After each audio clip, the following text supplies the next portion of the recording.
I don't care if it's raining. I want your trash off my property. You are a leech, Jessica. A parasite. And now that my son is gone, you are nothing but a squatter.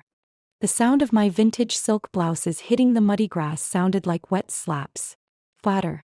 I stood in the driveway of 24 Oakwood Drive, gripping my black umbrella against the torrential downpour. The rain drummed a frantic rhythm, but it couldn't drown out the screeching voice coming from above.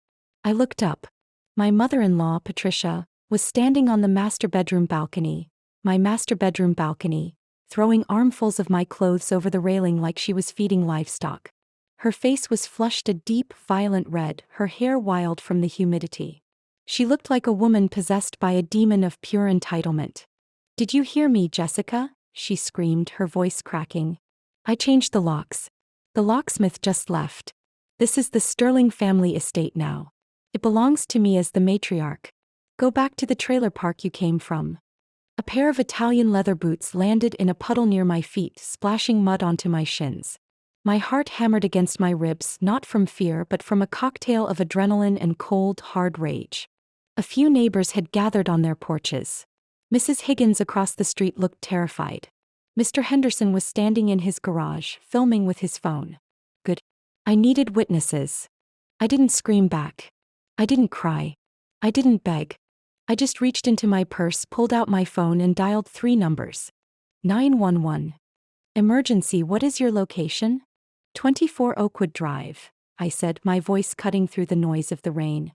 I have a trespasser in my home who has barricaded herself inside and is destroying my property. I am the homeowner. I have the deed in my hand. Please send officers immediately. I fear for my safety. Patricia paused mid-throw. He heard me. Who are you calling? She shrieked. The police? Go ahead. Call them. I'll tell them you're a squatter. I'll tell them you're harassing a grieving mother. She truly believed it. She believed that because her son, my late husband Leo, was a man, the house automatically belonged to him and by extension to her. She didn't know the truth. She didn't know the secret Leo and I had kept for 5 years to protect his fragile ego. To understand why this moment was so satisfying, you have to understand the hell Patricia put me through. I met Leo in college. He was sweet and artistic, but he came from a family that was traditional and toxic. Patricia was the kind of woman who believed women were accessories. She believed a wife's job was to cook, clean, and stay silent. When Leo and I got married, Patricia wore a black funeral dress. At the reception, she whispered to my maid of honor, "It won't last. He's too ambitious. Leo needs a homemaker, not a CEO." That was the thing Patricia never learned about me. I wasn't just ambitious. I was successful. By 25, I had sold my first tech startup.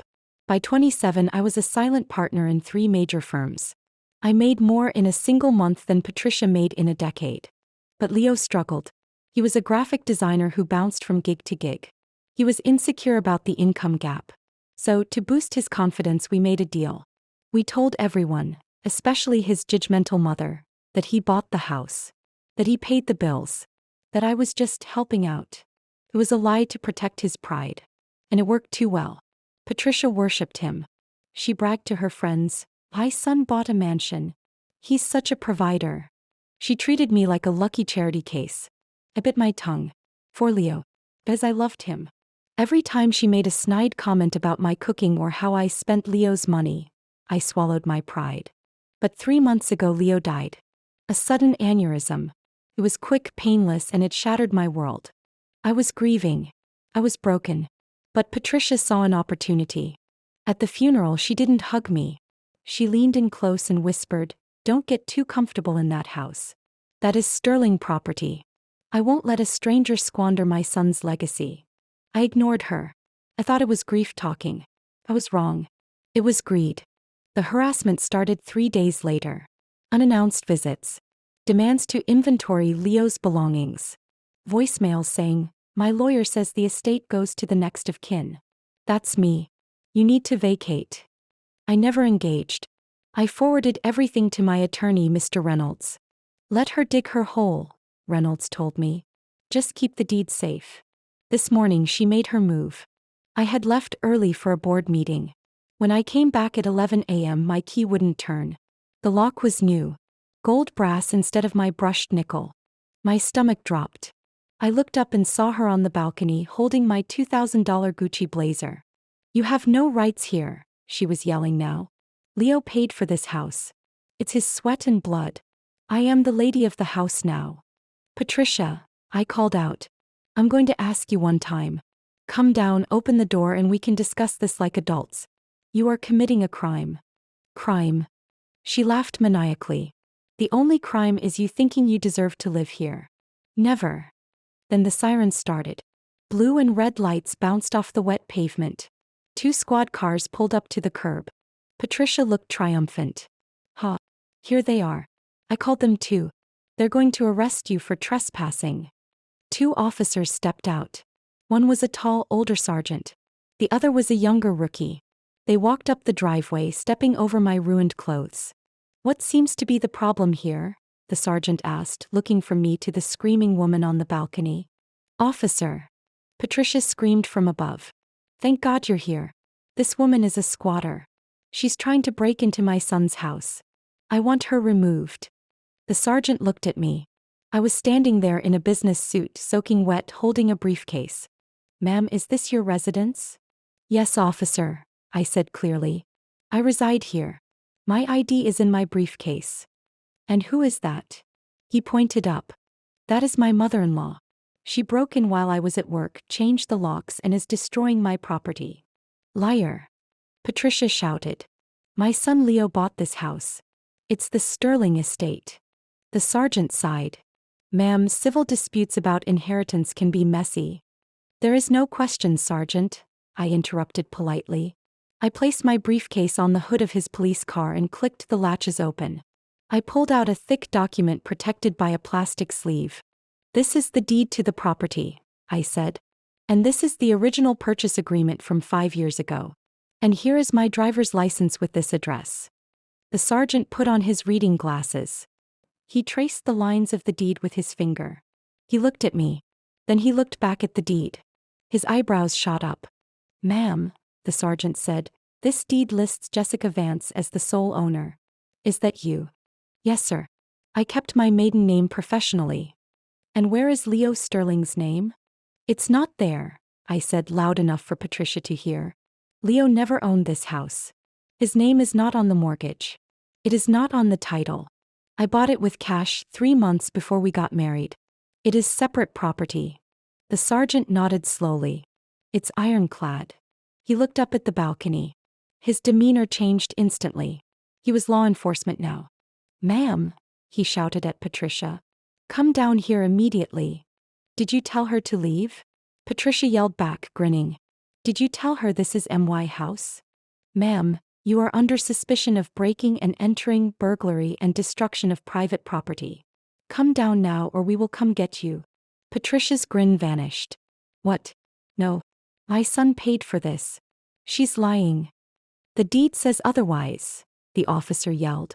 We have legal proof of ownership right here and it's not you. Open the front door. Now. Patricia disappeared. A moment later, the front door opened. She stood there looking small and confused. You are making a mistake, she hissed. She manipulated the papers. Step out of the house, the rookie officer said, unhooking his handcuffs. I will not. Patricia crossed her arms. I am not leaving my son's home. Ma'am, this is not your son's home. It belongs to Ms. Vance. And you have caused. He looked around the lawn, thousands of dollars in damage. It's just rags, she scoffed, kicking a pile of wet clothes. Cheap trash. I walked over and picked up a shredded scarf. Officer, I said coldly. Just this scarf is a vintage Hermes, valued at $450. The blazer she threw in the puddle is a limited edition Gucci, valued at $2,800. And the pearl necklace she smashed was a family heirloom appraised at $5,000. The sergeant's eyes widened. That pushes this well past a misdemeanor, ma'am. That is a felony amount.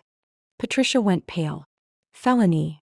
You are under arrest, the sergeant said, spinning her around. No. Get off me. Patricia started thrashing. Leo wouldn't let you do this. Leo is dead, Patricia. I finally snapped. The anger I had held back for 5 years exploded. And he's not here to save you from your own stupidity. He didn't buy this house. I did. Every brick. Every light bulb. I paid for everything while your son played pretend provider. Because he was terrified of you. Patricia stopped struggling. She stared at me, mouth open. You paid. Everything, I said, my voice ice. I paid for the wedding you wore black to. I paid for the luxury car you drive. The lease is in my name. I paid for Leo's debts. And I paid for this house. You have been living off my charity for years, bragging about your son's success, when it was my hard work paying for your lifestyle. The charity is closed. The officers clicked the handcuffs shut. You can't do this, Patricia whimpered. I'm an old woman. Where will I go? You have a house, Patricia, I said. Unless you sold it to pay for that lawyer. In that case, I hear the county jail has vacancies. They walked her to the squad car. She was sobbing now, a loud, ugly cry. She looked at the neighbors, begging for help. Mrs. Higgins just sipped her tea and went inside. As they shoved Patricia into the back seat, she looked at me one last time. The arrogance was gone. All that was left was a scared, bitter woman who had gambled everything on a lie and lost. I gave the officers my statement. I walked them through the house to document the damage. She had slashed my mattress and broken mirrors. The next day, Patricia's sister begged me to drop the charges. She's confused, she said. She destroyed $15,000 worth of property and tried to steal my house, I replied. I'm not dropping anything. Patricia spent 3 days in jail before making bail. She ended up pleading guilty to a lesser charge of criminal mischief to avoid prison, but she has a permanent criminal record now. The court ordered restitution. Since she doesn't have the cash, the court garnishes her Social Security check every month. I renovated the master bedroom. I changed the locks to a high-security biometric system. And I finally told everyone the truth about who really bought the house. Sometimes, when I drink my coffee on the balcony, looking down at the lush green lawn where my clothes once lay in the mud, I feel a pang of sadness for Leo. But then I remember Patricia's face when the handcuffs clicked. She wanted to be the queen of the castle. Instead, she erased herself from my life completely. Get off my lawn, Patricia. And stay off.